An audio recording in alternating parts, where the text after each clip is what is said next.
Alright, so reacting to the Skull Merchant rework something.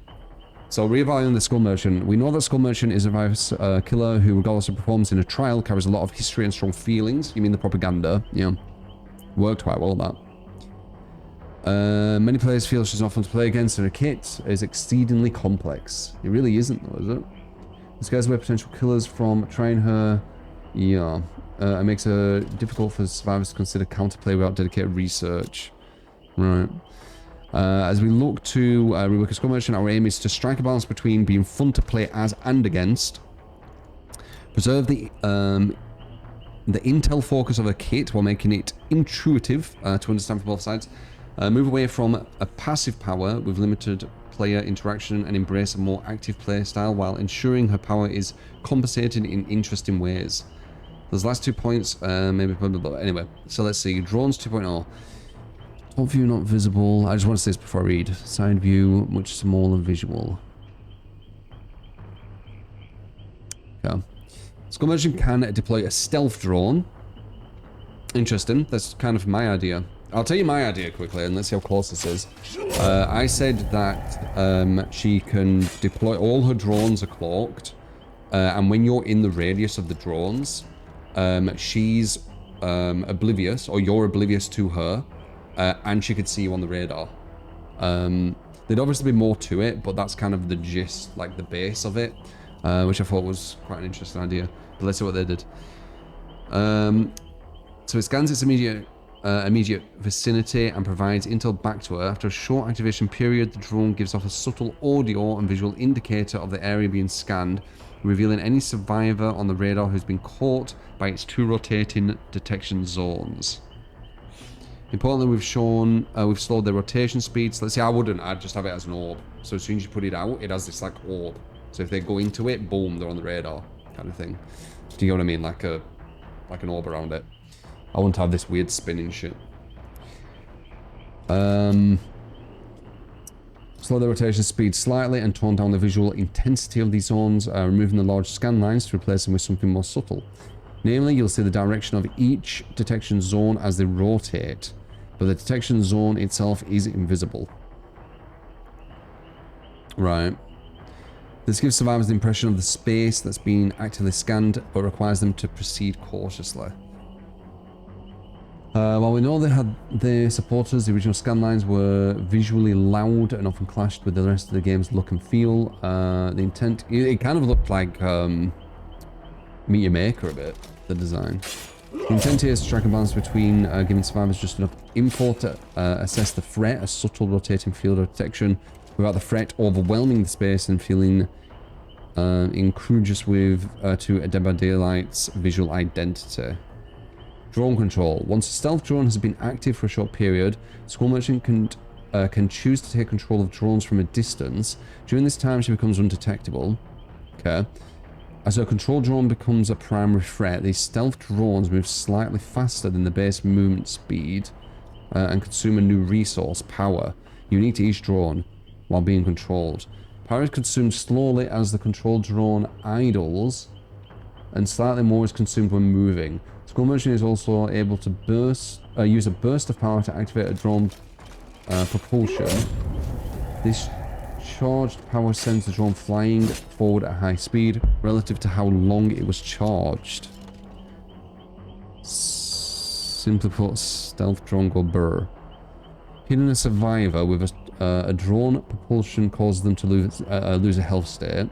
If you hit a survivor or collide with an object during this action, the drone will be destroyed and return to the control of the Skull Merchant.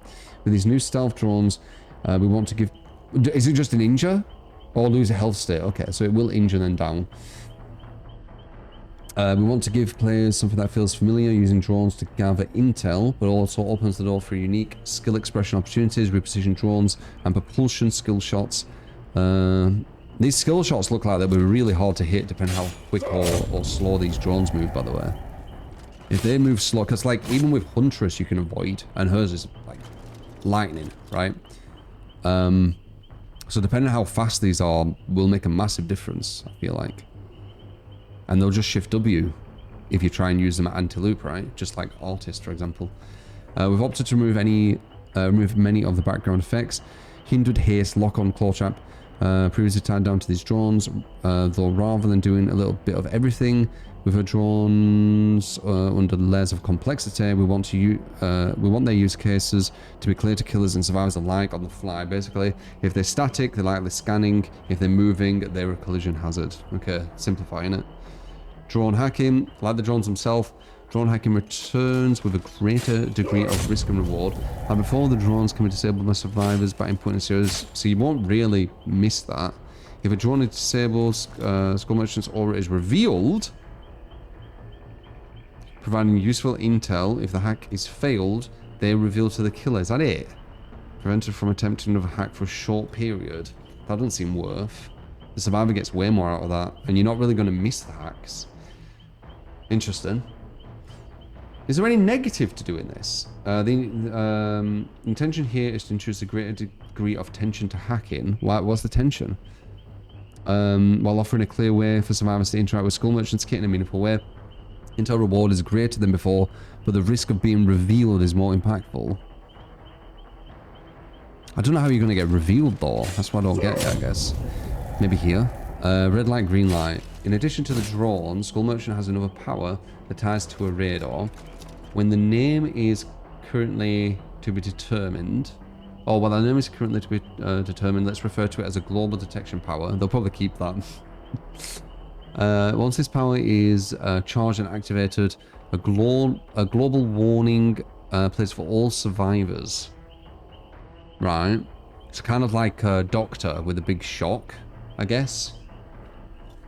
For a short period afterwards, any survivor who actively sprints is revealed on the radar. Of course, crouching, standing still, and hiding lockers prevents detection. Added to the intel provided by stealth drones around the map, this should help ensure killers are easily able to keep tabs on survivors' movements. In line with our rationale above, we want survivors to have a clear understanding of what happens when they face Skull Merchant, when there are overlapping timers, and status effects of Skull Merchant's previous kit, often obscured, what the expected result of an encounter might be. Structuring this power around a well-known game, red light, green light, provides a clear and readable threat. Right. So, what does she actually have then? She don't. I guess we'll have to see how good the anti-loop is. Because if she doesn't have that, she's just a mouse one, right? She's a mouse one with a bit of undetectable and some kind of recon, I guess. Her drones are anti-loop. But won't you just run away from them? Like Autist. Keep reading. What, this? We are currently evaluating the timeline of Skull Merchant's rework, but do envision it being quite far out, as our primary focus is driving quality of life updates. Once we have a timeline to share, we'll be sure to keep you informed via future design updates. Phew, that was a lot. How do you feel about the rework? We want to hear from you. Jump in our survey and share your thoughts right here.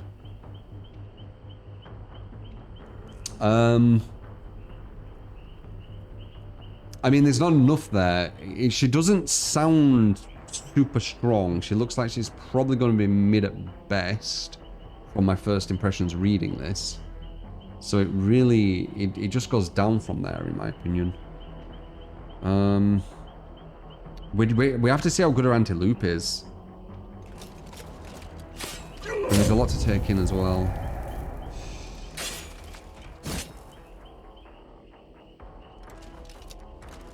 So she's never undetectable anymore, unless she takes control of a drone. Okay. Yeah, we'll have to see how it feels with these drones. If they're super easy to avoid, or if the battery runs out super quick, etc., she's gonna be kind of weak, right? But if they were really easy to avoid and super quick, and the battery hardly ever runs out, then she'd be like maybe a top tier. Yeah, I can't tell. I can't tell. I'd need to see how she actually is. There's potential for it to be quite strong, potentially. Like if these drones are put all around the map and you could just fly them into people. But she has potential to be like, you know, Freddy, for example, where always got this thing you can fire out to slow them down, but the slowdown doesn't do much and they still get to a pallet. Do you get me? So the idea could be strong, but dependent on the execution of it, it could be weak. Do you get me? That's kind of what I'm thinking. Yeah, there's a hack and they get to see you as well, which is kind of crazy. But there you go. I finally saw the Skull Merchant rework.